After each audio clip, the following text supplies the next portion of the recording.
आज मेरे बेटे के स्कूल में न्यू ईयर सेलिब्रेशन था तो उसको कुछ पार्टी स्नैक्स लेकर जाना था। बेटे ने फरमाइश की कि उसे इडली सांभर या डोसा नहीं लेकर जाना क्योंकि वो अक्सर हमेशा यही लेकर जाता है। तो उसने बोला कि मुझे स्कूल में इस बार नूडल्स ही लेकर जाना है। तो चलिए मैंने किस तरीके से नूडल्स घर पर बनाए उसकी रेसिपी आप लोगों के साथ शेयर करती हूँ। इसके लिए मैंने बाजार में मिलने वाले ये नूडल्स के पैकेट लिया। नूडल्स के पैकेट को अब हम बॉईल करेंगे, जिसके लिए मैंने एक पतीले में 4 गिलास के करीब पानी रखा है। पानी को हमने पहले ही गर्म होने के लिए रख दिया था। पानी में अब हमने 3 चम्मच के करीब रिफाइंड ऑयल डाला है। ऑयल डालने के बाद गैस की फ्लेम को मैंने बिल्कुल हाई कर लिया और जो हमने नूडल्स बाजार में मिलते हैं उन नूडल्स को अब हम इसमें डाल देंगे।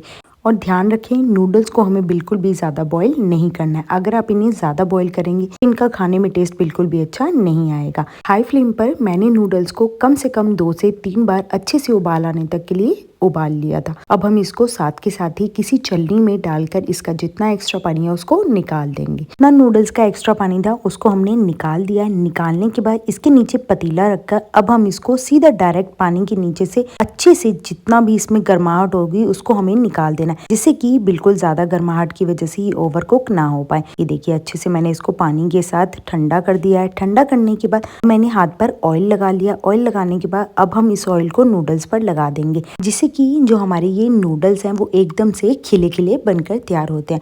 और ये देखिए नूडल्स को हमने अच्छे से बॉईल कर इनको हमने ठंडा कर लिया है। ठंडा करने के बाद हमने इनके ऊपर ऑयल लगाकर इनको रख दिया है। अब नूडल्स बनाने के लिए हमने कुछ सब्जियों को चॉप किया है, जिसके लिए मैंने 8 से 10 लहसुन की कलियां, 1 गाजर, 2 हरी मिर्च और इसके साथ ही 2 मैंने बड़े साइज के प्याज को चॉप कर लिया। सभी चीजों को रफली चॉप करने के बाद अब हमने लोहे की कढ़ाई रखी है। कढ़ाई में हमने 3 चम्मच मस्टर्ड ऑयल डालकर उसे गर्म होने के लिए रख दिया है। अब हम नूडल्स के लिए एक सॉस तैयार करेंगे, जिसके लिए एक बाउल में मैंने 2 चम्मच टोमेटो केचप डाली है। इसके साथ ही मैंने 1.5 चम्मच के करीब इसमें सोया सॉस डाली है। दोनों चीजें डालने के बाद अब हम इसमें 2 चम्मच के करीब ही विनेगर डालेंगे। सभी चीजों को डालने के बाद अब हम इसे मिक्स कर लेंगे। अगर आप नूडल्स को ज्यादा स्पाइसी बनाना चाहते हैं तो आप इसमें ग्रीन चिली सॉस भी डाल सकते हैं। मैं बच्चों के हिसाब से बना रही हूँ, इसलिए मैं इसको ज्यादा स्पाइसी नहीं बना रही हूँ। अब हमने जो ऑयल को गर्म होने के लिए रखा था वो भी अच्छे से गर्म हो चुका है। अब हम उसमें लहसुन और इसके साथ ही जो हमने हरी मिर्च को चॉप करके रखा था उन दोनों ही चीजों को कढ़ाई में डाल दिया है। डालने के बाद गैस का फ्लेम बिल्कुल मीडियम करके इसे पकने के लिए रख देंगे और 1 मिनट में ही ये बिल्कुल अच्छे से दोनों चीजें पक चुकी हैं। जो हमने प्याज,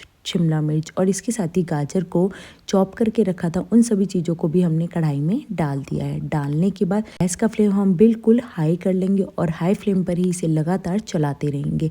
सब्जियों को हमें बिल्कुल भी ज़्यादा ओवर कुक नहीं करना, सिर्फ हमें सब्जियों को क्रंची करना है। इसीलिए बिल्कुल हाई फ्लेम पर इन्हें कम से कम 3 से 4 मिनट तक हमें लगातार चलाते रहना है, जिससे कि सब्जियां जो है वो अच्छे से क्रंची हो जाए। तो हम इसमें 1 चम्मच के करीब नमक डालेंगे। नमक को आप अपने स्वाद के अनुसार कम या ज़्यादा भी कर सकते हैं। नमक डालने के बाद सब्जियों को हम अच्छे से नमक के साथ मिक्स कर लेंगे। नमक डालने के बाद सब्जियां जो है वो हमारी बहुत ही जल्दी से पक जाती हैं। ये देखिए गैस का फ्लेम मैंने बिल्कुल हाई कर रखा है और हाई फ्लेम पर ही मैं इसे लगातार कम से कम 1 से 2 मिनट तक चलाती रहूंगी। बिल्कुल अच्छे से हमने इनको सभी सब्जियों को क्रंची कर लिया। अब आपको लगे कि सब्जियां बिल्कुल अच्छे से पक चुकी हैं, तब हम गैस की फ्लेम को बिल्कुल मीडियम कर देंगे और जो हमने सॉसेस का मिक्सचर बनाकर तैयार किया था उसे अब हम कढ़ाई में डाल देंगे। देखिए बिल्कुल अच्छे से मिक्स करने के बाद मैंने इसको कढ़ाई में डाल दिया। डालने के बाद अब हम इसे सभी सब्जियों के साथ मिक्स कर लेंगे। देखिए बिल्कुल अच्छे से मैंने इनको सभी सब्जियों के साथ मिक्स कर लिया। सॉस हमारी सभी सब्जियों के साथ मिक्स हो चुकी हैं।